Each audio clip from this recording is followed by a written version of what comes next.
Hindi lahat ng taong dumating sa buhay mo ay mananatili sa iyo hanggang dulo.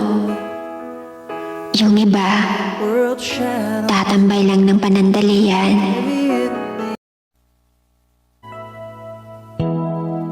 I was not so happy being lonely even without you. So I prayed so hard for your love in my heart. I need Guys, mag-ready tayo ng pang-inom ni Madam Beautiful. Kamusta na po kayo lahat? Guys, andito naman ako sa banyo ng bunso. Shooting lang. Shooting lang ang peg.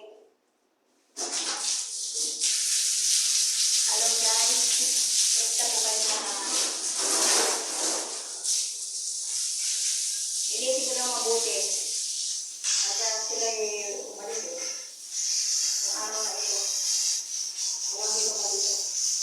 Pero safe naman ako dito. Nakikita naman nila ako sa camera.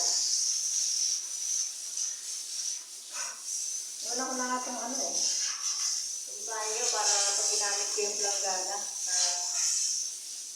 Isang mabango na sabi ko nga pagbenta ako online makakakita sa akin baka gusto nila order, mga ginagamit ko dito, mga panlinis sa banyo at saka sa sahig. Gusto nyo, PM lang. Hello guys! Tinawagan ako ng madam ko. Ako lang pala dito mag-isa. Sila ay nasa Riyadh. Linising ko daw itong first floor. May darating sigurong bisita bukas. At pagising ko daw ng 10 o'clock tomorrow, buksan ko na daw yung aircon sa baba. Para pag dumating yung sila, malamig. Hi guys, kamusta na kayo? Ito, hindi na ako nagtaklob kasi ako lang naman dito mag-isa. At saka, naka-t-shirt lang ako.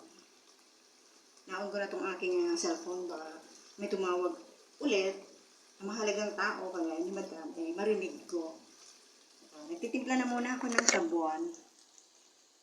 Buhusan ko na muna yung mga Taco Beach bago ako magpunas-punas. And then mag-vacuum. Hi guys! Kamusta po? Masarap magkaroon ng tahimik na buhay.